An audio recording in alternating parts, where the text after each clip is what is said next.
Hello and welcome. Today I'm going to show you how to inspect a four-wheeler that you're planning on buying used.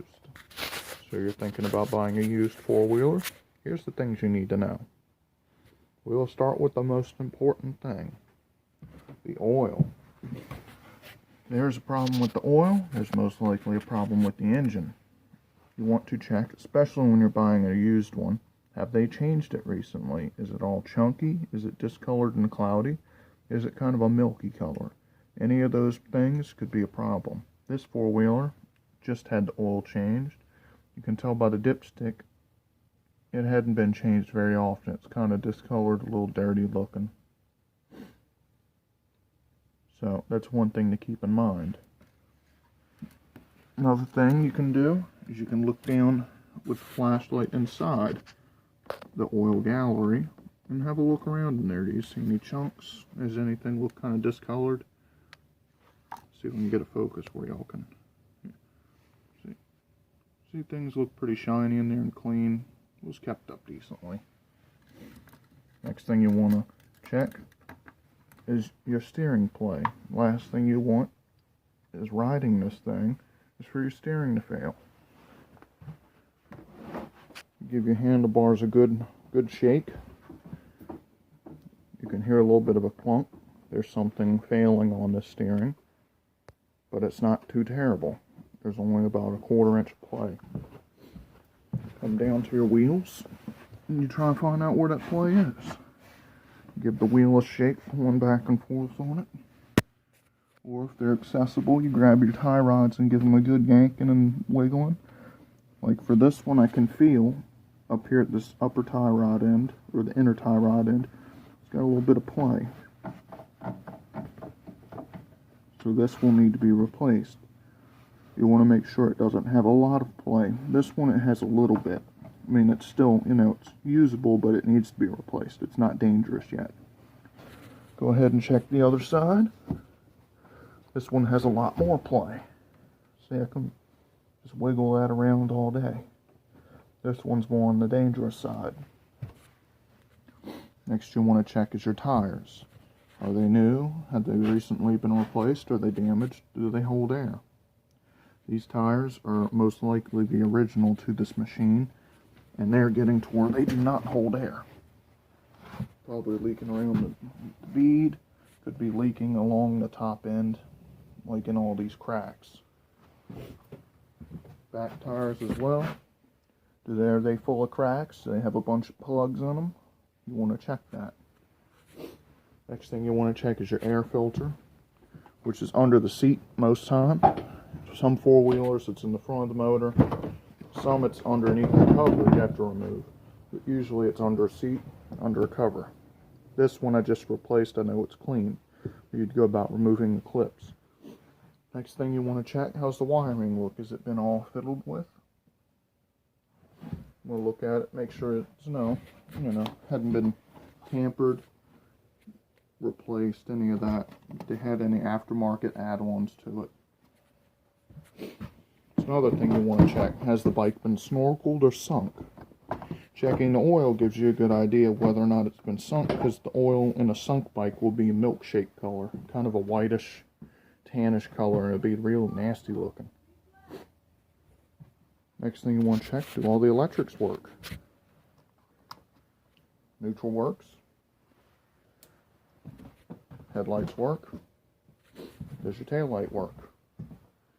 In this bike, that instance is no, because it's broken. You want to make sure your electric start works. Which it does. You want to make sure when it's running it doesn't have any abnormal noises like clicking or rattling. If it does, try and figure out where it's coming from. Is it in the motor, or is it because the motor's loose in the mounts? Next thing you want to check is, do your brakes work? Do they have good pressure in them? Does it stop the bike from rolling easily? Will it skid the tires easily? In the case of this, yes. In the case of the rear brake on this bike, no.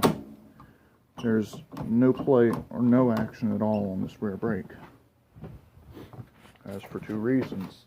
I'm going to come back here and look. The actuator for the rear brake on this bike is seized. Most likely because it saw a lot of water. Another thing you want to try and check for, especially a straight axle bike like this, is does it have a lot of play in the axle, like the bearings here and here going bad. Give it a little bit of a shake side to side, or lift up on it on one side and see if it's got any play, which this bike does not. You will know if it's got play when you shake it side to side. You hear a clicking, and you can actually see the wheels move a little bit independent. Another thing you may want to check, but it's pretty obvious, is how's the suspension doing? Is it broken? Is the shocks, depressurized? You give it a good pull and lift on the back. You see that doesn't want to bounce. Same with the front end.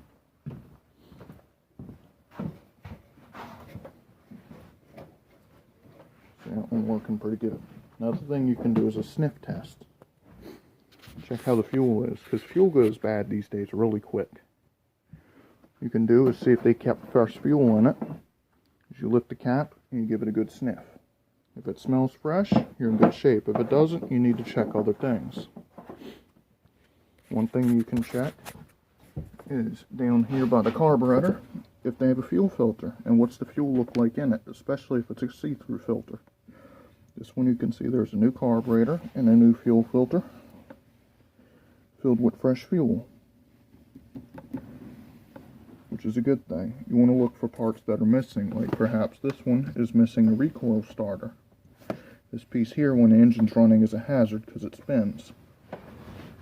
Other than that, everything else seems to be whole. You want to check the overall condition of your plastic. Is it got, damage on, any cracks? Is it discolored? Your racks too, are they bent? These are just visual things. You want to check and make sure your seat's not all torn up, like this one's got a little bit of a tear starting. Make sure your shifters work like they're supposed to. Show you an example of damaged plastic. On this one here, it's all faded from the sun. And this is collision damage, where it's been run into. It needs to be replaced. Not only because it looks bad, but that's there to protect you from things flying up from the wheels. Let's see, I think I've gone over everything. Another thing, when it's running, you want to make sure your throttle action is functional. It doesn't stick or slow to respond. If the rear brake works, you want to make sure the parking brake works. And that's about it.